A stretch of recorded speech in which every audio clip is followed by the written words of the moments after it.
how much more do you have than most people have? You know, you need to make $30,000 a year to be in the top 1% of the socioeconomic distribution worldwide. You know, you always hear about the 1%, right? The evil 1%. And they churn, by the way, because it's not the same people all the time. It's like all of you here are in the evil 1%. And you think, well, that's not very fair because I was really only talking about within my country. Well, that's convenient for you. You know, it makes it really, really convenient argument for you. It's like, well, all those other people, those foreigners, they don't count. If they're poor, who the hell cares? It's the Australians that matter. You know, and so no, that's a non-starter. You know, and by historical standards, you're doing a hell of a lot better than the top 1%. I can tell you that. I read a nice article by a coalition called Human Progress the other day, and they were comparing the typical middle-class person who lives now with Rockefellers in the 1919s, and say, well, would you rather be a middle-class person now or Nelson Rockefeller in 1919? And the answer seemed pretty damn clear that, well, you know, if you were Nelson Rockefeller, then you would have been richer than anyone else. And there's something to be said for that status, right? Because people do like to have more than others. I don't know if it's a good thing or not, but it is one of the things that we like. And so you'd have that. You'd be richer than everyone else. But there'd be all sorts of things that you have that now that Nelson Rockefeller wouldn't have had a hope of purchasing. Like the antibiotics that he would have needed to stop his son from dying, for example. You know, just as a start. And so I think this complaint about inequality, look, no one likes inequality exactly. You walk down the street, this is why I always get a kick out of people who protest, I'm against poverty. It's like, really? You're against poverty, and you think that's a unique enough attribute so that it was worth your time to make a sign that said that you were against poverty and show other people. It's like, I've never met anyone that was for poverty. You know, you walk down the street with someone who's pretty well off, you know, and they've got 1920s spats on and a bowler, and they're feeling pretty damn rich, and a Stockster certificate sticking out of their back pocket, and you know, there's a homeless person there, and they give them a good kick, and they say, the more poverty, the better. It's like, no. You know, when people walk down the street and you see homeless people, and they're often, homelessness is a complex problem. Like you think, well, homeless people are poor. It's like, yeah, man. That's like one problem they have out of 50. And like, I've worked with poor people, you know, in my clinical practice, and poor in multiple dimensions. And many of them, you gave them money, they were just done. Especially if they were like alcoholics and cocaine addicts. As long as they were broke, they had some hope of living through the next month. But as soon as their unemployment check showed up, man, they were face down in the ditch 3 days later, right? Nothing but cocaine and alcohol with all their idiot friends for 3 days. And then they'd show up back in my practice saying, you know, God, I relapsed again. I said, well, what happened? Well, my money came in.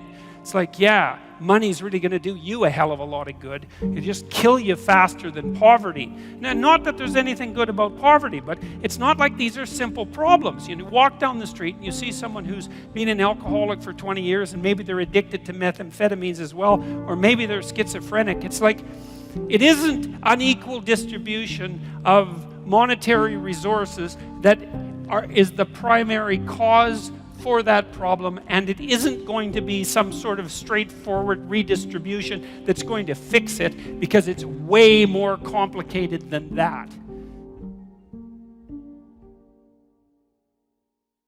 You know, most of the radical types, they follow Marx, and they say, well, one of Marx's dictums was that capital tended to accumulate in the hands of fewer and fewer people. And that's right, that's true. Wealth and capital, income for that matter, but not only that, whatever it is that you might like to have accumulates in the hands of smaller and smaller numbers of people. It's a principle that was discovered by an economist named Pareto, Vilfredo Pareto. And he pointed out something that had been pointed out in the Gospels, by the way, thousands of years earlier, which was, to those who have everything, more will be given, and from those who have nothing, everything will be taken away. The rule being, once you start to succeed at something, the probability that you will continue to succeed ever more rapidly increases. So there's an exponential function with regards to success. But there's also an exponential function with regards to failure. So failure and success aren't like this. They're like this. Fail, fail, die. Succeed, succeed, succeed ridiculously. Like it's this weird curve. And it's funny because it doesn't just characterize economics. It's a really it looks like a really fundamental economic law. I was actually quite shocked when I first learned about this, which was only about 15 years ago, because I thought most things were normally distributed. It turns out that that's not true. What people produce creatively isn't normally distributed. A small proportion of people produce most of what's of value. It doesn't matter what it is. And you know this, it's like, how many books does Stephen King sell? It's like half the books, right? And then there's the next guy after Stephen King, and no one even knows who he is, and he sells like 1/10 as many books as Stephen King. And then there's author number 50, and out of thousands and thousands of offers, and he's barely scraping by. And then there's the bottom 99.9%, and they can't make a living writing. And that's how it is. And it's the same with musicians. And it's the same with athletes. You know, if you look at number of goals scored, for example, in hockey, I'm a Canadian, so I'll use that. There's a small percentage of absolutely phenomenal hockey players, even in something as amazing as the National Hockey League or any professional sports league. You know, you have to be one hell of an athlete to make it in a professional sports league. And still, you get this tiny group of superstars who are way better at it than anyone else. You know, and so there's this weird rule that as you get more, getting even more gets easier. And who knows why it is exactly. Partly it's practice, and it characterizes all sorts of situations. Like, it characterizes the size of planets. A small number of planets have almost all the mass. It characterizes stars the same way. It characterizes biomass in the Amazon jungle. It characterizes city size. A small percentage of cities have almost all the people. It's like, what's that? And then you go back 10,000 years, you look at a Paleolithic gravesite, and you see what people are buried with. And like, there's one guy, there's two guys there, he's just covered with gold, right? The gravesite is insanely rich, and everyone else has like a bone, and it's theirs, and that's it, you know? And so you analyze Paleolithic gravesites, you see exactly the same Pareto distribution. A small number of people are buried with all the wealth, and almost everyone else has none. And so it's this unbelievably deep proclivity of resources to distribute themselves unequally. And you know this too, because you play games like Monopoly, right? You've all played Monopoly. What happens when you play Monopoly? You all start out equal, right? Exactly 100% equal, and you all have an equal chance of winning, because it's basically a game of chance. Not entirely, because you can play stupidly, but you know, but you can only play so intelligently because you're at the mercy of the dice. And what happens inevitably is that some evil capitalist ends up with all the money and all the hotels and all the houses, and just like takes you out. And yet you play, and you don't think, oh my God, you know, there's something fundamentally unfair about that. Or maybe you play non-competitive Monopoly, where after every round you redistribute the money so everyone...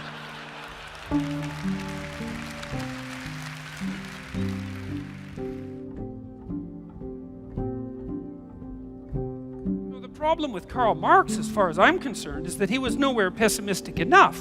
It's like, no, you can't blame inequality on capitalism.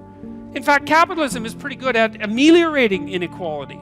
Like, there's still plenty of inequality in capitalist societies, make no mistake about that. And you can make some claim, although it's a tricky one, that some indices of inequality have increased over the last 20 years. It depends on how you measure it, because it's complicated. Because, even poorer people now have access to, well, let's say iPhones, which have more computational power than the entire system that put the Apollo 11 on the moon, which is, for $600, which isn't a bad bargain. So it's not that easy. It's not that easy to do those economic calculations. But one of the things you can say about capitalism and about private property and about the idea that people have a right to what they earn and a right to what they own is that it's pretty damn good at generating wealth. And the wealth isn't equally distributed by any stretch of the imagination, but a fair bit of it goes to the bottom, and that's why we're seeing, well, a relative dearth of tremendous deprivation. And you might say, well, we want to squeeze out that last bit of inequality, and it's like, well, maybe we do, and maybe we don't. It's not so obvious. First of all, because even if we did want to, we don't know how, and we certainly do know that there are some ways that if we go about it, then things really go to hell in a handbasket really fast, and everyone ends up equal because they're all starving and dead. You end up in a situation like Venezuela, not that they're all starving and dead, but the average Venezuelan lost 17 pounds in the last year, and that wasn't from voluntary diet, right? And that's a very rich country. And so we do know that there are ways of ameliorating inequality that just don't work. And so it's a dangerous thing to mess with because we don't understand it. Now, that doesn't mean we shouldn't try to understand it, and that also doesn't mean that the left doesn't have a point. If your society becomes too unequal and too many people stack up at the bottom and they don't have an opportunity to move forward, that seems like it's bad for everyone.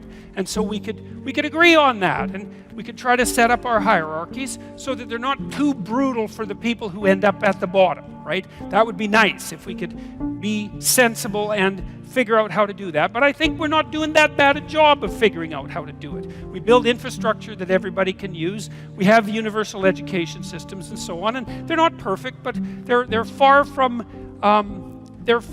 catastrophic, and they're a hell of a lot better than they were 100 years ago.